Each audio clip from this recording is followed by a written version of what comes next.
ওইভাবে কত সময় আমার জিনিসগুলো যখন মুখে নিয়েছিল, আমার এতটাই ভালো লাগতেছিল, মনে হচ্ছিল যে আমার শান্তির জায়গায় পড়ে আছে। ওইভাবে কত সময় আমার জিনিসগুলো যখন মুখে নিয়েছিল, আমার এতটাই ভালো লাগতেছিল, মনে হচ্ছিল যে আমার শান্তির জায়গায় পড়ে আছে। আমাকে শহরে বিয়ে দিয়েছিল আমার আব্বু আম্মু। তো আমি আমার হাজব্যান্ডের সাথে সংসার করতাম। তো আমার হাজব্যান্ড ছিল বিল্ডিংয়ের কন্ট্রাক্টর। সে বিভিন্ন জায়গায় কন্ট্রাক্ট নিত, কাজ করত।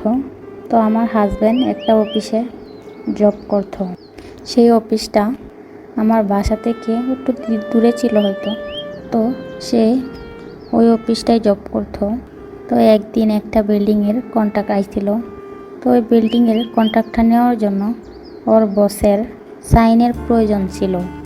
ও যখন ওর বসের কাছে গেছে, গিয়ে বলছে যে স্যার, আমার তো একটা বিল্ডিংয়ের কন্ট্রাক্ট আসছে, তাই আপনার সাইনের প্রয়োজন, আমাকে একটা সাইন দিয়ে দেন।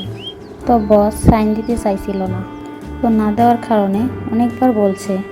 তো বাসাতে আইসা কথাটা আমার সাথে শেয়ার করছে যে মাইশা, তোমার সাথে একটা কথা আছে, তো শুনবা? তো আমি বললাম হ্যাঁ বলো। কথাটা হলো গিয়ে, আমার বিল্ডিংয়ের একটা কন্ট্রাক্ট আইছে। তো সেখানে আমার বসের সাইন লাগবে, কিন্তু সে দিতেছে না। এখন কি করা যায় বলো তো? অনেক টাকার কন্ট্রাক্ট, এটা তো আমি হাতছাড়া করতে পারবো না। তো আমি বললাম ঠিক আছে, আমি কিছু বুদ্ধি বের করি, তারপর তোমাকে জানাবো। তো এভাবে দিন চললো। একদিন বললাম যে একটা কাজ করো, তুমি তোমার বসকে নিয়ে বাসায় নিয়ে এসো। বলে বাসায় কেন? বাসায় ভালো মন্দ রান্না করলে হয়তো সে খুশি হয়ে যাবে, তারপরে হয়তো সাইন দিতে পারবে তোমাকে, তাই না? তো বলে হ্যাঁ, তুমি একটা ভালো বুদ্ধি দিছ। তো তাহলে আমি আমার বসকে বাসায় ডেকে নিয়ে আসি, হ্যাঁ, ওনাকে দাওয়াত দিব। তো ওর বসকে দাওয়াত দিল। তো ওর বস একদিন আমার বাসাতে আসলো, অনেক কিছু নিয়ে আসলো। আসার পরে আমি তাকে সালাম দিছি। সালাম দেওয়ার পরে উনি ভিতরে আসলো। খাবার রান্না করলাম আমি, গরুর মাংস টাংস দিয়া অনেক সুন্দর করে আপ্যায়ন করলাম তারে। তো আপ্যায়ন করার সময় তার প্লেটে যখন তরকারি দেই, তখন আমি দেখি তার চোখটা আমার দিকে, তার খাওয়া রেখে আমার দিকে তাকিয়েছিল। তো আমি কোনো কিছুই মনে করি নাই, যে হয়তো তাকাইতেই পারে, এভাবে তাকাইতেই পারে, হয়তো মানুষকে ভালো লাগতেই পারে। তো আমি ওনাকে আপ্যায়ন টাপ্যায়ন করে দিলাম। উনি খেয়ে দিয়ে আমাকে বকশিস দিয়ে, তো আমার হাজব্যান্ড ওনাকে সালাম দিয়ে ওনাকে বাসায় আগুয়ে দিয়ে আসলো। তো আমার হাজব্যান্ড পরের দিন অফিসে গেছে বসের সঙ্গে কথা বলতে। তো বসের সঙ্গে কথা বলার সময় তখন ওর বস বলতেছিল যে আমি তোমার পেপারে সাইন দিতে পারি। তখন বলল কেমন সত্য স্যার, বলেন।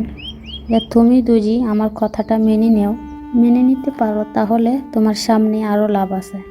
যে তুমি পারবা মেনে নিতে, যে বলে দেখেন স্যার পারি কি না। তো বলল তোমার বাসায় যখন আমি খাইতে গেছি, তোমার বউকে আমার খুব ভালো লাগছে। তোমার বউকে যদি আমার কাছে এক রাতের জন্য দাও, তাহলে তোমার পেপারে আমি সাইন করে দিতে পারি। তখন ওই শুনে ওর কাছে একটু খারাপ লাগলো। তো যাই হোক না কেন, আমি তো তার বউ, খারাপ লাগতেই পারে, স্বাভাবিক। তো ওখান থেকে কথাবার্তা শেষ করে আসলো। এসে আমি দেখতাছি ওর মুখটাও একটু খালা খালা, মুখ অন্ধকার করে রাখছে, মনটা খারাপ। খাবার দিলাম, খাওয়া দাওয়া করলো।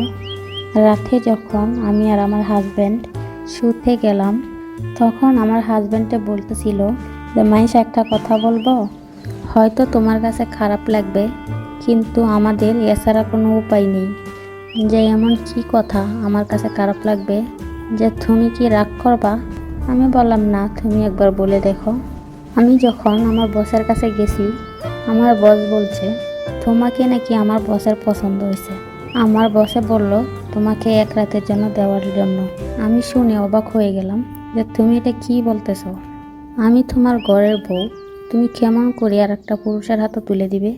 তো দেখো না, এটা আমাদের জীবনের প্রশ্ন, যেভাবেই হোক ম্যানেজ করো, হয়তো একটা রাতের জন্য। তখন আমি ওর মুখের দিকে তাকিয়ে আমার কোনো বলার ভাষাও ছিল না। না থাকার কারণে আমি ওর কথায় রাজি হয়ে গেলাম। যখন রাজি হয়ে গেলাম, তারপর পরের দিন ও নিজের হাতে ওর বসের হাতে তুলে দিয়ে আসলো।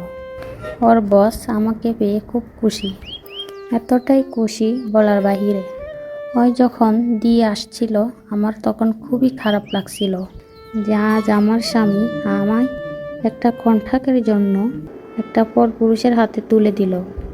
তারপর যখন আমি তার সাথে রাত কাটাইলাম, বিশ্বাস করেন আমার এতটা ভালো লাগতেছিল, যার সাথে আমি এত যাবৎ সংসার করে আসছি তার কাছে আমার এতটা ভালো লাগে নাই।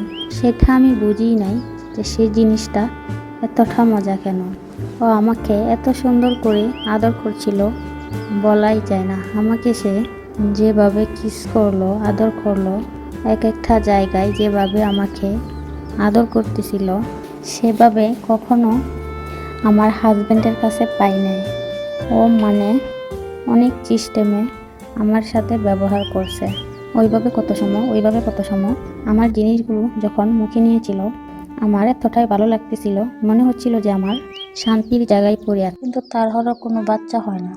তো আমার শাশুড়ি একদিন বলতেছে, বাচ্চা কাচ্চা না হইলে, কারণ এই বউ তো রাখা যাবে না, কারণ পাড়াপড়শিরা তো অনেক কিছু কয়, কিন্তু তার ছেলেরই কোনো দোষ আছে। তো তাদের খুব লজ্জা লাগে, কারণ আমি তো সঠিক জানি না তার ভিতরে দোষ আছে না আমার ভিতরে আছে, যার কারণে বাচ্চা হয় না। তো আমার শাশুড়ি আমার সাথে রাগারাগি করে। আমার শ্বশুর ও স্বামীও, মানে প্রথম স্বামী কিছুই বলে নাই, বলতাছে যে 2 বছর বিয়ে হয়েছে, আর কিছুদিন যাক, তারপরে হয়তো বাচ্চা হতে পারে, এরকম চিন্তা ভাবনা করতো। কিন্তু আমার শাশুড়ি সবসময়ই কইতো যে ও পায়াও লক্ষ্মী, এরকম অনেক কিছুই বলতো। আমার হাতে রান্না খাইতে চাইতো না, যে এখনো একটা নাতির মুখ দেখাইতে পারে নাই, খায় না, যে আমার হাতে রান্না খাইব না, অনেক কিছুই বলে। তো আমার দেবরেরা দেখে যে আমার শাশুড়ি রাগারাগি করে, খালি শুনে 2টা দেবরে, কিন্তু কি নিয়ে যে রাগারাগি হয় সেটা তারা জানে না। তো একদিন আমার বলতেছে যে বৌদি, মা রাগারাগি করে কিসের জন্য? আমি বলি কিছু না, আমি তাদেরকেও বুঝতে দিই না। এরকম করে কিছুদিন যায়, যাওয়ার পরে 2 বছর শেষ হয়, 3 বছর যখন পরে, তখন একদিন আমার স্বামী বলতেছে যে মা যে কথাটা বলছে এটা তো ঠিকই। এখন তো আমি হাট বাজারে গেলে মানুষে বলে যে এত বছর বিয়ে করছো, এখনো ফুলাফান হয় না, কি সমস্যা, কি কারণে হয় না, মানুষ এরকম জিজ্ঞেস করে। আমি কয়জনরে বলবো যে আমরা নেই না, কিন্তু আমাদের যে হয় না সেটা তো আর বলতে পারি না। তো মানুষরা এরকমভাবে কথা দিয়ে বুঝাই রাখি। তো এরকম করে দিন গেলে তো আর হবে না, আমি তোমারে রাখবো না, আমারে বাদ দিয়ে একটা বিয়ে করবে, এগুলো বলে। তো আমি খালি চিন্তা করি আর আল্লাহর কাছে কান্নাকাটি করি যে আল্লাহ আমার একটা সন্তান দাও, ভরপুর সংসার আমার, যে আমি যদি বাপের বাড়ি যাই তাহলে তো আমারে বসে থেকে খাওয়াবে না। আমার বাপের বাড়ি এরকম না যে স্বামী যদি ছেড়ে দেয় বসে রেখে আমার ফ্যামিলি খাওয়াবে, সেরকম পরিবারের মেয়েও না আমি। তখন আমি চিন্তা করি আমি কি করি, কিভাবে কি করব, এরকমভাবে চিন্তা করি আর কান্নাকাটি করি। খাওয়া দাওয়া করি না, এরকম স্বাস্থ্য ছিল, টেনশনে কান্নাকাটি করি, ঠিক মতন খাওয়া দাওয়া করি না, আমার স্বাস্থ্য অনেকটা কমে যায়, এদিকেও সমস্যা। তো বলতেছে যে আমার কোনো দিকেই শান্তি নেই, শুইতে গেলে না বিছানায় সুখ পাই, হাট বাজারে গেলে মানুষের জন্য শান্তি পাই। একটা বাচ্চা দিতে পারিস না, রাইতে যে একটু ঘুমাবো সেই মজাটাও দিতে পারিস না। কিন্তু সে প্রতি রাইতে 2বার 3বার করে আমারে লাগায়, তারপরেও এগুলো কথা বলে। তো তারপরেও আমি মুখ বুঝে থাকি, সহ্য করে থাকি, কারণ এছাড়া তো আমার কোনো উপায় নেই, আমার তো কোনো পোলাপানো হয় না, আমি কি করব। এরকম করে কয়েকদিন যাওয়ার পর মানে আমার হাজব্যান্ড আবার মাইকে দিয়ে বলে তোকে রাখবই না, তুই এই বাড়ি থেকে চলে যা, এরকম করে বলতেছে। শুয়ে শুয়ে কাঁদতাছি আর বলতাছি এরকম করে বলো না, আমারে তাড়িয়ে দিও না, আমি কোথায় যাব। পরে আমার দেবর আসে, আসার পরে বলতেছে বৌদি কি হয়েছে, মানে আমারে যখন গালাগালি করে মারধর করে তখন আমার স্বামী যখন সরে যায়, তখন আমার দেওরে বলতেছে, বৌদি তোমার কি হয়েছে? মানে যা যা ঘটনা ঘটছে সম্পূর্ণ কথা আমি তার সাথে শেয়ার করলাম। করার পরে বলতেছে, আচ্ছা ঠিক আছে, তুমি রাত্রে আইসো, আমার রুমে এসো, এই কথা বলতেছে। তো আমি তো যাবো, আমার বাচ্চা প্রয়োজন। উনি বলছে আমার দিয়া না, যেভাবে হোক যেমন করেই হোক অস্ট্রেলিয়ার গরুগুলি কীভাবে বীজ দিয়ে দেয়, এরকম করে হলেও সেই বাচ্চা চায়, এরকম করে বলে। তো আমার তো একটাই যে আমার বাচ্চার প্রয়োজন, বাচ্চা না থাকলে তো আমি এই সংসারে থাকতে পারবো না। যেহেতু আমার দেবর ডাকলো, আমি গেছি, যেভাবে আমি দেবর কাছ থেকে নিতে পারি। তো আমরা ডাকার পরে আমি যাই, রাত্রে যখন সবাই ঘুমিয়ে যায় তখনই আমি যাই। তো আমার দেবর ইচ্ছা মতে এরকম করে করলো, এরকম করে তার কাছে যাই। মানে আমি আমার স্বামীকেও সময় দিই, দেবরকেও সময় দিই। তো যেভাবেই হোক আমার একটা বাচ্চার প্রয়োজন, একটা বাচ্চাও লিখতে হয়েছে, তাহলে তো আমি এই সংসারে থাকতে পারবো।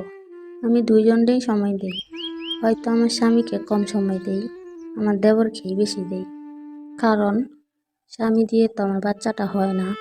এটার লেগে আমি দেবরকে একটু বেশি সময় দিই। যদি বাচ্চা হয় আমার, আমি আমার দেবরের সাথে প্রতিদিনই এরকম করে রাত্রে থাকি, সে আমাকে লাগায়, এরকম করে 5-6 মাস, তারপরও বাচ্চা হয় না। তো আমার শাশুড়ি তো প্রতিদিন অশান্তি করতেই থাকে, আর আমি শাশুড়িকে বুঝিয়ে বলি যে আপনি এরকম করেন না।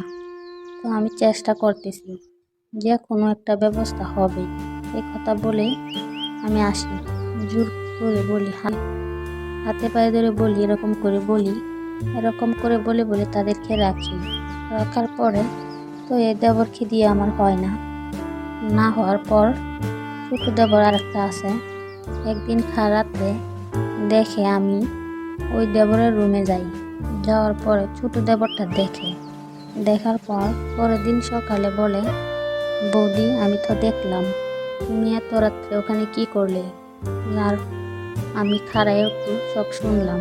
তো আমি তো ভাবলাম ছোট মানুষ, কিন্তু ও যেভাবে বলতিছে আমি ভাবলাম তাহলে ওই দেখছে। ওগুলো শুনছে, শোনার পরে বলতেছে যে ভাবি, যে এই ভাইয়ের কাছেও তো 6 মাস থাকছেন, পোলাপান দিতে পারে নাই, আমার কাছে আসেন আমি দেব, এরকম করে বলে। তো আমি আর কোনো কিছু মনে করি না, আমার তো একটা বাচ্চার প্রয়োজন, বাচ্চা হলে তো আমার সংসারে থাকতে পারবো। তো আমি তার সাথেও থাকি, ছোট দেবরের সাথেও। থাকার পরে মানে দুনো দেবরই আমার সাথে থাকে, একদিন এই দেবরের সাথে থাকি, একদিন ওই দেবরের সাথে থাকি। থাকার পরে তারপরেও চেষ্টা করি যদি বাচ্চা হয়, তো আমি চেষ্টার কোনো ত্রুটি রাখি নাই।